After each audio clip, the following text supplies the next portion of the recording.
Hello, my name is Karen, and I am part of the Sisterhood of Hope's Garden, and I'm here today with Heather, who's also part of the Hope's Garden Sisterhood. We're going to Hello. be, hello. We're going to be talking today about the spiritual tools that a person can use when they are going through difficult times, when they're struggling, any type of struggle or any type of difficulty. We both have experience with this because I went through a very serious depression with suicidal ideation, and Heather suffered from years of drug and alcohol addiction, and we both received healings from our maladies, shall we say. So we've learned a lot of lessons along the way, and we're just going to sit down like we're having coffee and share the tools that we used in helping us through our most difficult moments. So I'm going to start off with asking Heather to just, let's just start with one. Let's just talk about one of the things that you'd most like to tell people, Heather, as far as a very important tool that aided you. Well, if I had to name the most important tool, when I trying to think when I was active in my addictions, God was very far from my life. I think that's the case with a lot of men and women who are addicts and alcoholics that are not in recovery, like myself. The concept of God generally is so far away. However, I can remember sitting, not sober, but sitting in adoration. Mm-hmm. I remember driving my car to a church that I never went to, but there were a Catholic church, statues of Mary and Jesus at this church where I was living in. I was living in Bensalem in Bucks County, outside of Philadelphia at the time. It's not where I live now, but I was intoxicated. I would drive there, fortunately, nature of addiction, and I would sit.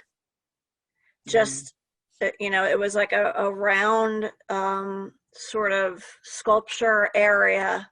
There were bricks and it was round, and I would just sit in the middle, and there was a statue of Jesus and a statue of Mary, and I would sit hoping for strength, hoping for help. When somebody gets sober, all of the tools are available, but I think when you're active in your addiction and you're looking for spiritual help, there's not really much. If your addictions were like mine, there's not really much more you can do until you start living a sober life other than pray. I can so relate to that, what you're saying, Heather, because when I was in the deepest part of my depression, there were so many times I couldn't even pray. I couldn't pray. I didn't feel the presence of God. I had absolutely no consolation whatsoever. If I would go to Mass, I would just sit there. There was no consolation. I was present, but I didn't feel the activity or the action of the grace. Right. And in talking to my spiritual director now, I, as a matter of fact, I talked to him today, and I told him, I said, adoration for me and just being in church was my refuge. Sure. That's where I felt safe. I felt that nothing could hurt me if I was in the presence of the Blessed Sacrament, or if I was even just sitting in church alone. Right. And there were so many days where I could literally feel the darkness, and I could feel the depression and the suicidal thoughts just creeping in and just attacking me. And I would leave and run physically. I would just really run into church just to be there, because I knew that I was safe there, and I knew that it was a refuge. So I know what you mean. You get to the point sometimes in your life where you're so ill that it's just the presence or a picture or just that presence of being with God. It makes all the difference. It really does.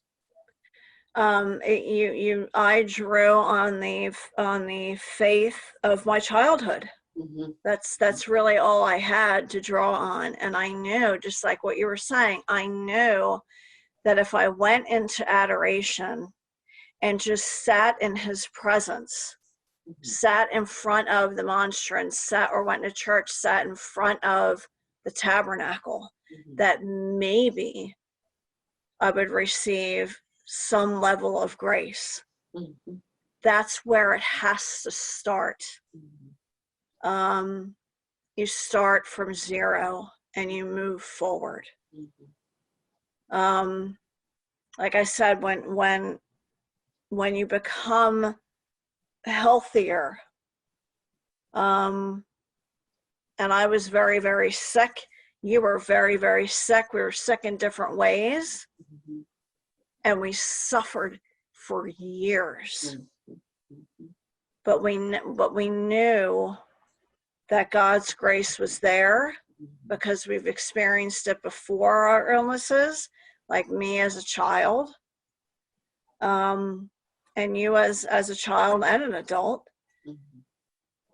And to just know, no matter how sick you are, just know and do your best to remember. That's your rings true in my memory.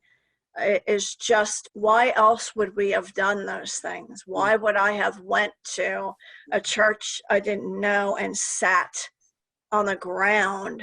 I mean, I could have been arrested for sitting because I was intoxicated, but I knew that it's better than not being in the presence at all. Right. Oh, I knew intuitively and intellectually that the grace of the sacraments was what was going to heal me. I had a reconversion in my faith about, I'd say probably 20 to 25 years before I got sick. And I had spent a lot of time, even as an adult, claiming my faith for myself. So I had studied and taught and led retreats and done all of these things, teaching other people about how powerful the sacraments were. And then I had gotten to a point in my life where I had no consolation. I couldn't feel or hear or no sense of God at all. But intellectually and intuitively, I knew that that's where it was. I would go to Mass every day, and I would go to receive the Eucharist. Sometimes I would walk up absolutely sobbing as I was receiving the Eucharist, with tears coming down my face, knowing and begging God, saying, I know that this is where the healing would be. I know that this is the grace will come from the sacrament. My husband and I were going to adoration. I was going to adoration. I was in church at least once a day for 3.5 years. I would walk into the church if I was alone in front of the Blessed Sacrament or in front of a tabernacle. There were many times I would just throw myself on the floor in front of Jesus, begging for help. Throwing myself on the floor and the steps of the church in front of the tabernacle, just begging for help. My husband and I were going to reconciliation every week, and there were many times I was so sick that I couldn't even confess my sin, but I would say to Father Michael, I don't even know what to say. You know how sick I am. I'm here for the grace. I just need the grace. I think I was anointed 15 times. Were you ever anointed when you were sick? Yeah, I never received the sacraments. I was too far gone. Okay. I was too far gone for Mass. Okay. All I could do was sit, because Yeah. 9 times out of 10 on any given day I was intoxicated in some way, shape, or form, and that would have been not very proper to. No, I no. I think that the other point that you made was you were talking about statues, and I think that statues are the sacramentals. Sacramentals were very important to me. Sure. When I was sick, I had a dear friend of mine when I first got sick gave me a Saint Benedict medal, and she said, you need to keep this on you all the time. So, I pinned it in, and she goes, Karen, pin it inside your bra and wear it all the time. So I did. And I mean, one of the humorous things that happened was I ended up going on a trip and flying on a plane, and I went through the metal detector and beep, beep, beep, beep, and I'm going, uh-oh, I'm in trouble now, right? So I said, the woman came over and she goes, what's going on? And I said, well, quite honestly, I have a metal in my bra. And she goes, oh, you're okay, fine, go ahead. I forgot to take it out, but I had it on me all the time, right? Yeah. Sounds like something that would happen to me. Yeah. But like, even being like with, I had holy water in the house, and I would go through the house, and I would bless the whole house, just blessing the house, like saying the prayer to St. Michael and the Memorare, saying that all the time. Prayer cards. I had prayer cards in my car. I had a scapular. I had scapulars all over the place. So the use of the sacramentals were very important to me too. Yes. Yeah. Yes. And being surrounded by all of that, it just brought me peace, even though, in peace, but it brought me comfort. It brought me comfort. That's the word I'm looking for. I knew I would see, as part of my story, as we talked about on Sunday, I had a tremendous amount of embarrassment and shame. So it was very, very difficult for me to attend Mass, because I felt like a phony. To participate in the sacraments, couldn't do it. There was too much shame. Privately, I could sit in adoration. Privately, I could sit, possibly, no, I didn't sit in church in front of the tabernacle. But my story, as you know, I had a lot of shame for my behaviors, and I thought that I wasn't worthy of Christ, period, let alone worthy of his healing and the Holy Spirit ramping up in my soul and just taking over. I just felt unworthy. But like we talked on Sunday, in retrospect, when the physical healing started, my brain cleared and I started getting my faith back. You look back and you realize, but for God, Christ's protection and the angels and the saints and God the Father, I would be dead. I wouldn't be sitting here. Oh, so would I.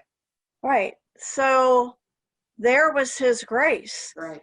And if somebody is active in addiction, hang on to the fact that God is with you. God is with you. And as you become healthier, you bring the other things into your life. The sacramentals, the sacraments, Mass, confession. Confession was a game changer for me when I came back to the faith. Yeah,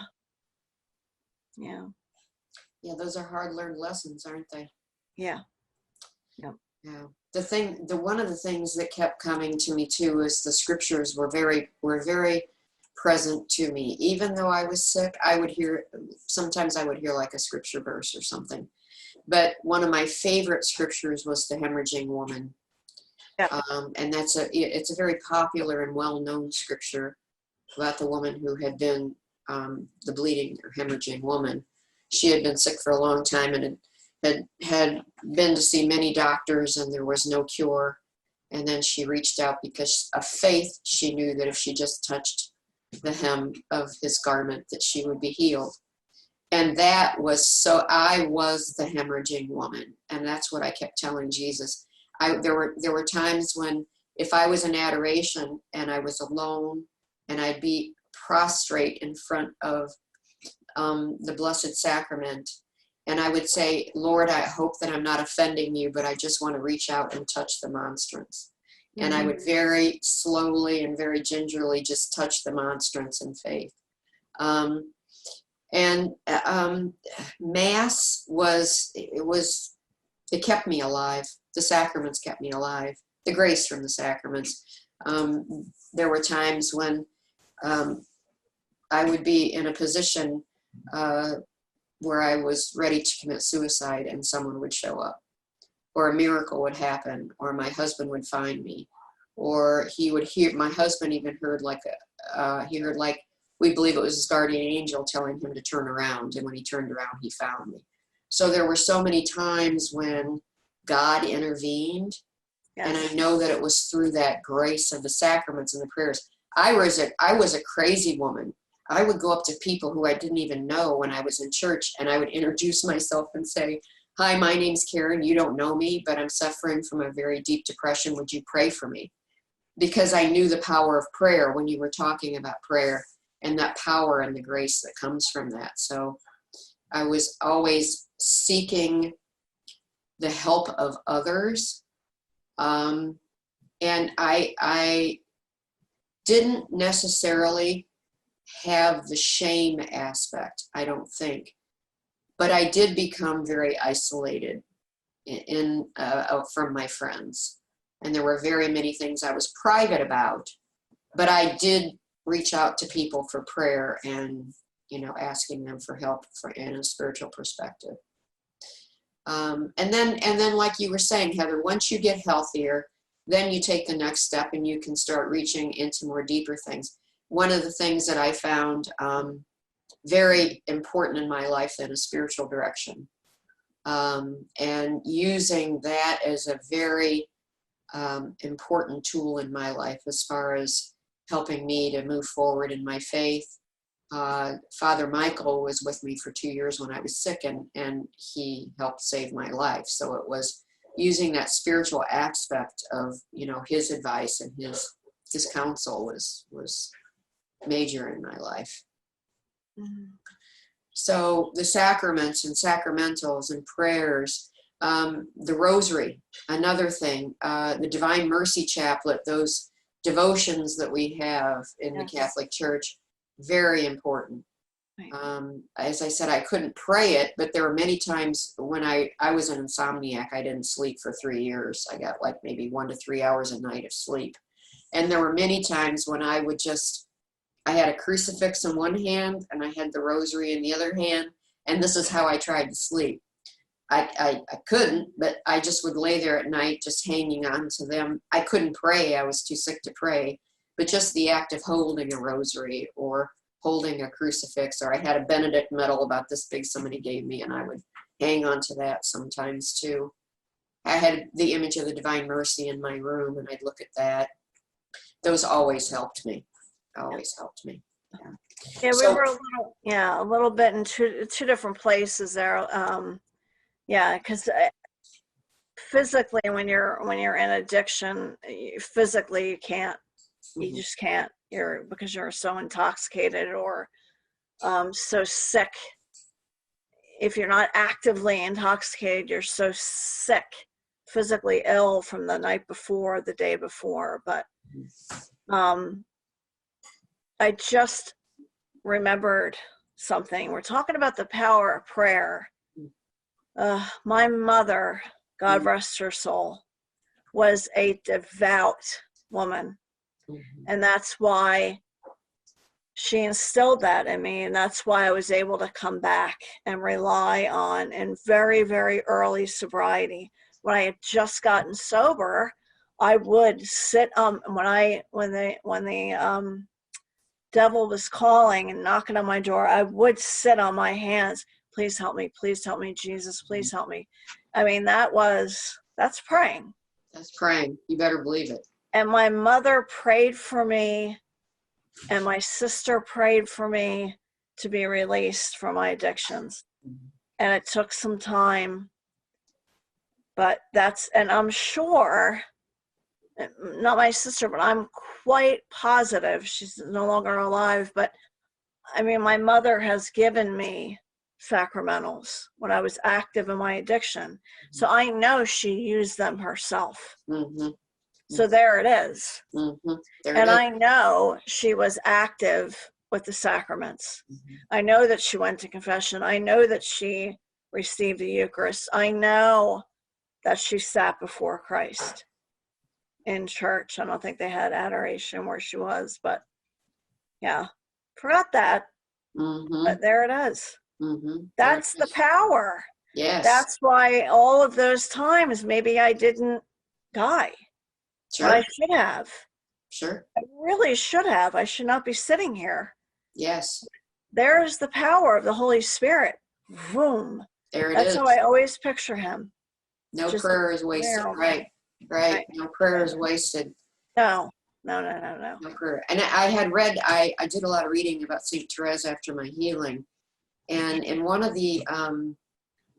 her writings, she talks about all of the prayers and sacrifices that people make are like little roses, and before the throne of God, and that she would in her heavenly life, she would be collecting those little roses before the throne of God. So then when I read that, I thought, that's every wonderful. prayer that my family or friends said for me, every sacrifice that they made, every intention, every candle lit, everything that was done on my behalf was just like this storehouse of grace. That was just, when I had my healing, I told Father Stala, it was like a flood of grace just poured over me. And I just could see it. It was like this fire hose of grace hit me. And afterwards I put it together. I was like, it was all of that intention and that storehouse. It just seemed to be released at once. Right. And it was life-changing. Well, it saved my life. It was a miracle. Right. Yeah. Right. Likewise. Yeah. So don't give up ever. Mm-hmm. You just have to, if someone's physically able, speaking of my own illness, and I'll have this illness, and I'm an alcoholic today, I will be tomorrow, I will, forever, but I'm now an alcoholic and addict in recovery. Big difference. And now I have one of the strongest tools I could possibly have is to pass this on to another suffering alcoholic or drug addict. And now I can pray for them. And now I can go to them. No one came to me, probably because I was unbearable, but I will try.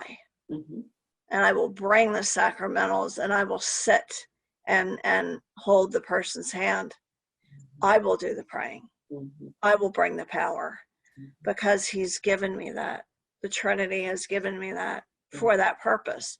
You, like I was talking about on Sunday, I am here to serve you now because you healed me. I now, the rest of my days, I will walk with purpose. And that is to pass on what I was so freely given. That's exactly how I feel. Yeah. I know. And it's a joy to do that. Yeah. It's the biggest joy. It is. It's Christ's commandment. Yeah. It's the most important commandment. Yeah. Love God above all others, and love your neighbor as yourself. Right. Pass it on. Right. Be the cheerleader. Do it. Do the best you can. Yeah. Well, what we're talking about here, Heather, is the fact that we are integrated persons. We're physical, we're spiritual, we're mental persons. And our healing needs to be integrated as well. I mean, that's very nicely put. Yeah, it's got to be. It's got to be like you had to make a physical change, sure, and then a spiritual change, and that all has to be integrated. And we can do that beautifully with our sacramentals. And I know one of our friends, Laura, has a rosary that she wears around her wrist. It's like a wrist rosary, and then she uses oils that are scented like roses. And she puts that on the rosary, and then when she's praying the rosary, the rose scents reminds her of Hope's Garden and the roses of Hope's Garden. It reminds her of the Blessed Mother. Ah, there you go. You got one too. And what are the odds? It was directly in my right It was Holy Right Spirit. here. Yeah, I yeah. didn't even have to move. Well, listen, honey, you got to get yourself some rose-scented oil now I because I know. just heard about that. I never love heard about that. before. Yeah, see? Now you can Because do. it's such a special ministry. I know. Yeah. I know. It's wonderful. It's And wonderful. it's perfect because it is about passing on what we were so freely given. Right. Yeah. Yep. It's a joy. It is a joy. The biggest joy. It's the biggest joy. So, are there any, right now, are there any special, let's talk about maintaining your sobriety. Let's talk about me maintaining my mental health and how our spiritual life has changed and grown or changed. Now, where are you now as far as what traditions, what devotions, what specific things are really touching your heart now and your spirit now? AA is not affiliated with any denomination, but since I became physically healthier, mentally healthier, emotionally, my spirituality within our amazing religion and Catholicism exploded. Mm-hmm. I learned things with your help, you personally, Dee's help, Laura's help, and the women in those two ministries. I learned so much that I never even knew as a child. Mm-hmm. When I drive myself to work, I say the Divine Mercy Chaplet. Mm-hmm. That's new to me. Mm-hmm. That's new to me. Yeah. Wearing a scapular, never knew about that. Now I wear one. That's all new to me. I never said the rosary as a child. My mother did. Mm-hmm. But the comfort from saying a rosary and adding my own, matching my sorrows with Mary's sorrows. I know. Yeah. And the power that I have received from having God's grace in my life as a recovering alcoholic and addict there's almost no words, Karen. There's no words for me. It's being created new. It's a new creation, right? I am a 100%, 180 degree different woman than I was. Yeah. It reminds me, and I'm going to close with this. It reminds me, and I think that this is important for everyone to remember. One of the things that came to me, or someone told me when I was so sick, and I think you can probably say yes and put your stamp of approval on it, is nothing is permanent except God.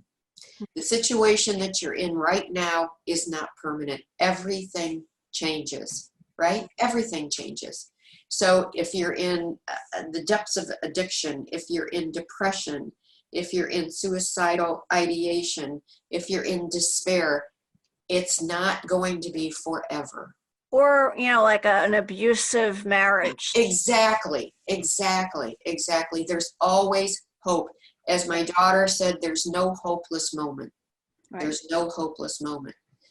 Right after I had my healing, the first thing I heard was the verse, "You don't put old wine in new wineskins." Right. And I said to Father one day, I said to Father one day in spiritual direction, like, what is this? I'm hearing this verse. And he said, Karen, God healed you for a completely different life. It's not going to be the life you had before. And you can say the same thing. And I think we can say this to everybody. If they integrate their spiritual life into wherever they are, physical healing, integrate all that the spiritual techniques that we have been given by our church, and we just beg God for the grace, knowing that he's with us. It doesn't matter how deep the pit is that we're in. He's always there with us. This is what's important. This is what's important. Yeah. So that's what we'll tell anybody who's out there. Mm-hmm. They might be despairing or having a tough time. That's what the ministry is about. That's what the ministry is about, hopesgarden.com. Mm-hmm. And there's so many opportunities on there on a daily basis. Prayer opportunities, Divine Mercy, Rosary. There's spiritual meditations. there is just a variety of tools that you can use to help assist in difficult times and in healing, emotional healing. And there's all kinds of resources, books and audio, videos, everything is available. So we welcome everybody to check out hopesgarden.com and come along on the ride with us, because it's an awesome ride, right? Yes, it is. Right. There's so much hope, and there's so many opportunities and tools, like you said, to tap into the power of the Trinity, the power of Christ, to catapult you into a new dimension, frankly. Yeah. A new life. Yeah. New wine. Hey, Heather, we're new wine. Yeah. Yeah. Well, let's think of something different for me. Heather, and your new grape juice. Okay. There you go. She's new grape juice. I'm new wine. I like it. Okay, with that, we're going to close, I think, on a light note. Yes. Thanks, Heather. And we'll Thanks, talk to you soon. Thanks, everybody, for sharing.